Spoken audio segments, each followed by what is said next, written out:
This is All India Radio. In the program Insights, now we bring you a discussion on issues and concerns relating to same-sex marriage. The participants are Pradeep Kumar Rai, Vice President of Supreme Court Bar Association, and Chandrani Banerjee, journalist. The Indian Supreme Court is hearing into a number of petitions seeking to legalize same-sex marriage.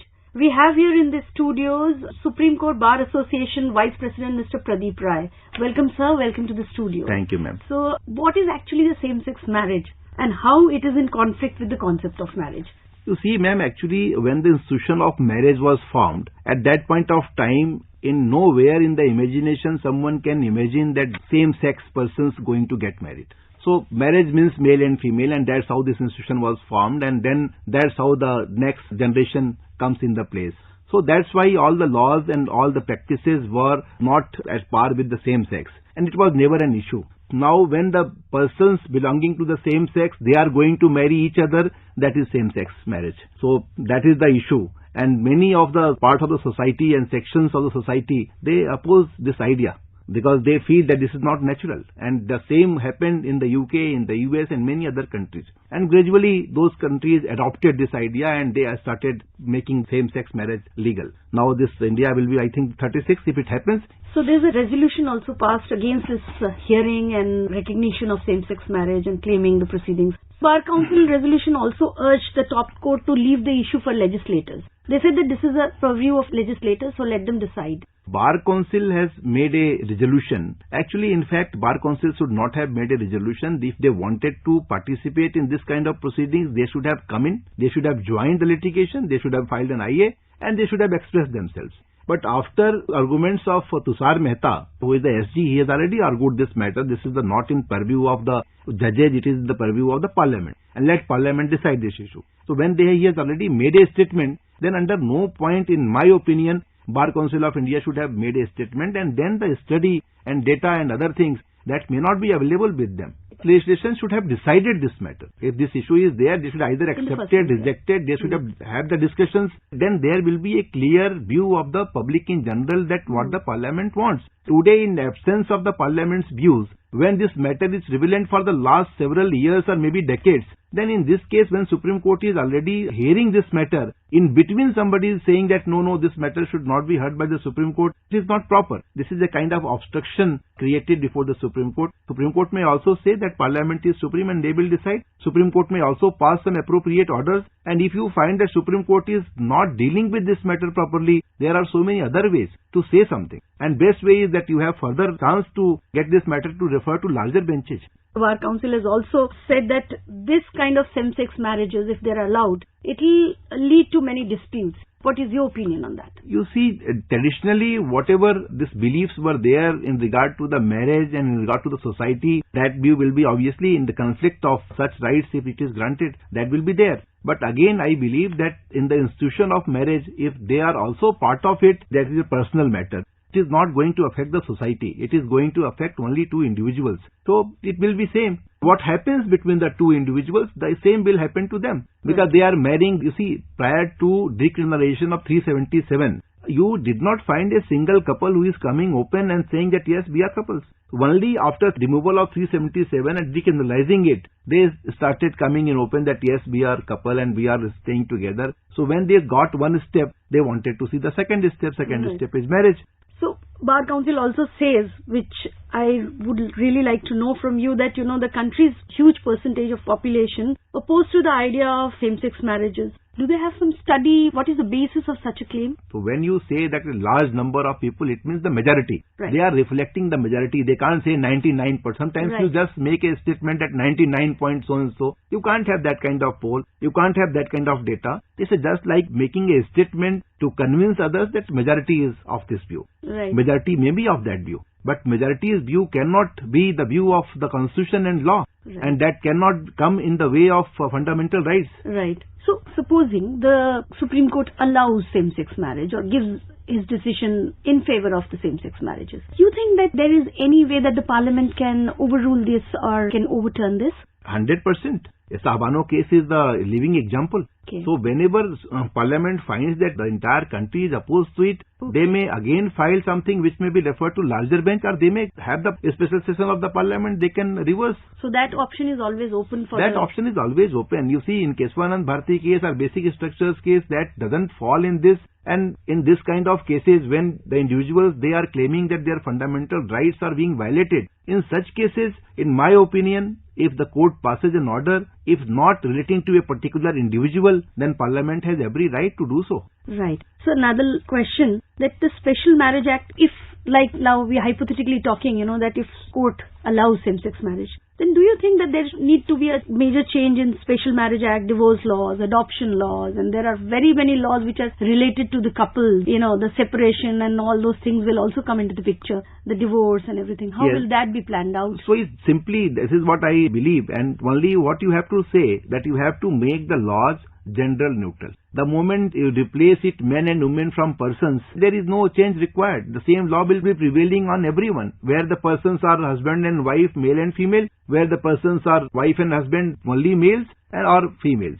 So this can be clearly defined. Only you have to replace the word men or women. In place of that, you have to write persons. It was a joint resolution by the Bar Council of state bars and everybody. So what was the message actually they wanted to convey? And there were instances before when, cases which were opposed by Bar Council and still they are being heard. So what do you think that the court should not have taken this matter at all for hearing? Actually, Bar Council's message was very clear. They just want to establish that court should not interfere in many matters. As far as Bar Council of India is concerned, they are a body to govern the conduct of advocates and also granting the legal education. So they law colleges opening and all. That is their purview. As far as Bar Association is concerned, being the apex bar of the country, our responsibility is to see that whether fundamental rights are being protected, our interests of our members of the bar, and all these things we look after. Right. So when we are actually looking after the interests of our members and also the health of Indian judiciary, when we are working on it, we think that let the court decide whatever they want to decide. If they feel that this is an issue which has to be decided, because certain persons are claiming that their fundamental rights are being violated. Society and constitution and law cannot discriminate. They cannot violate the fundamental rights by way of discrimination. They cannot violate the right to equality. They have equal rights.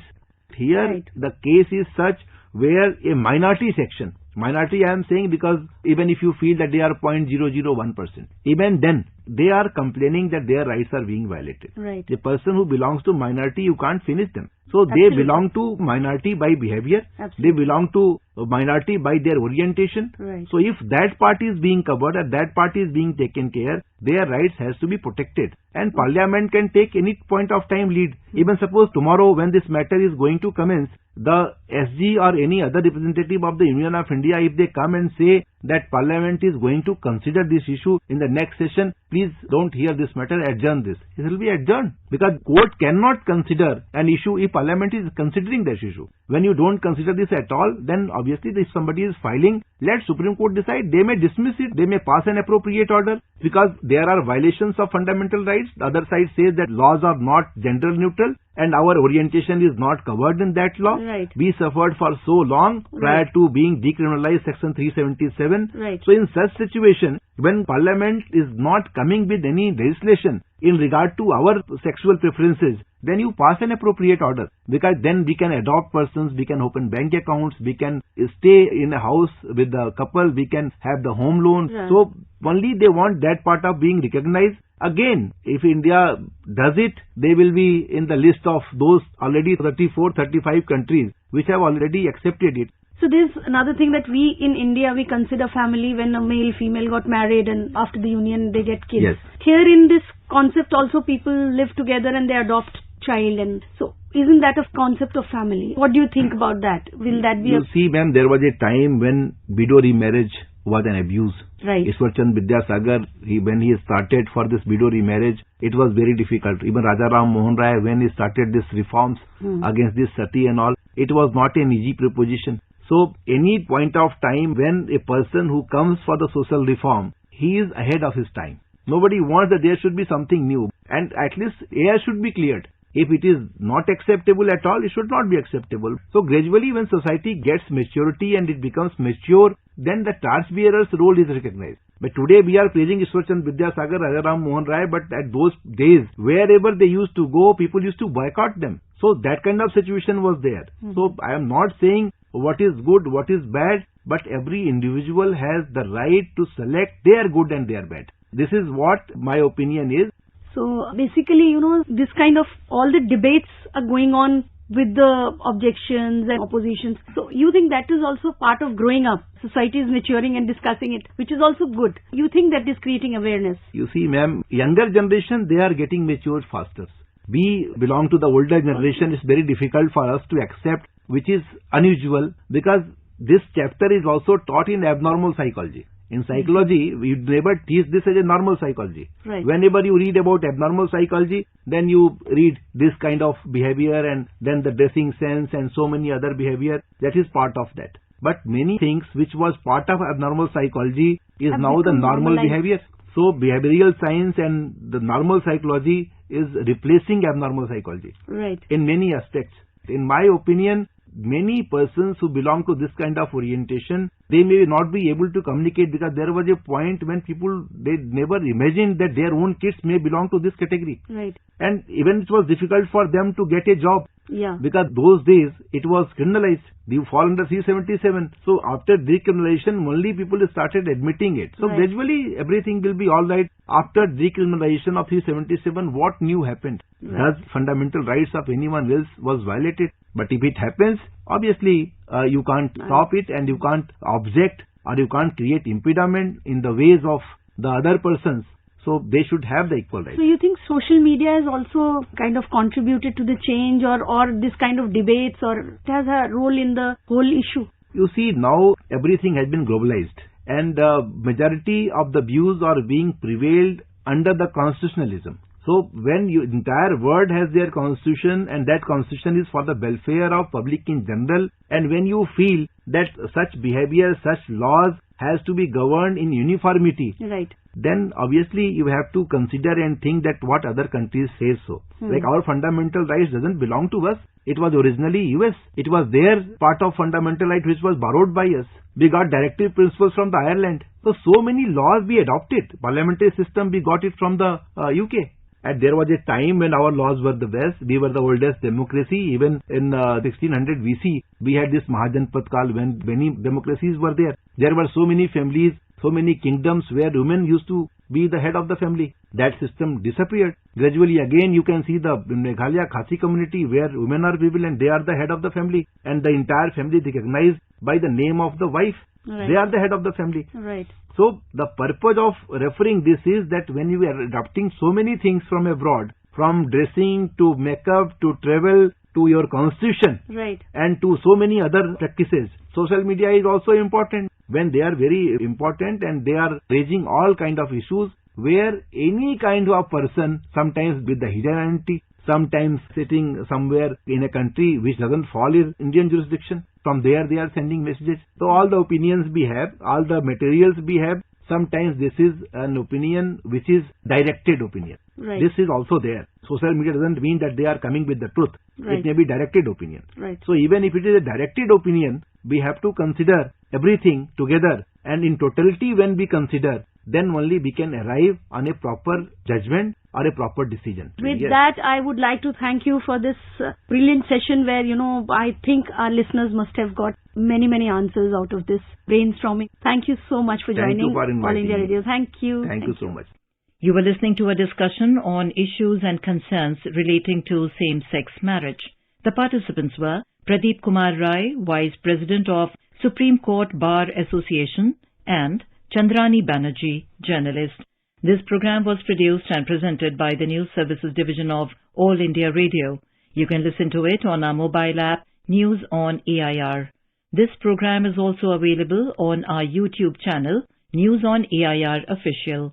You may share your feedback about this program through email at airnsdtalks@gmail.com or WhatsApp on 928-909-4044.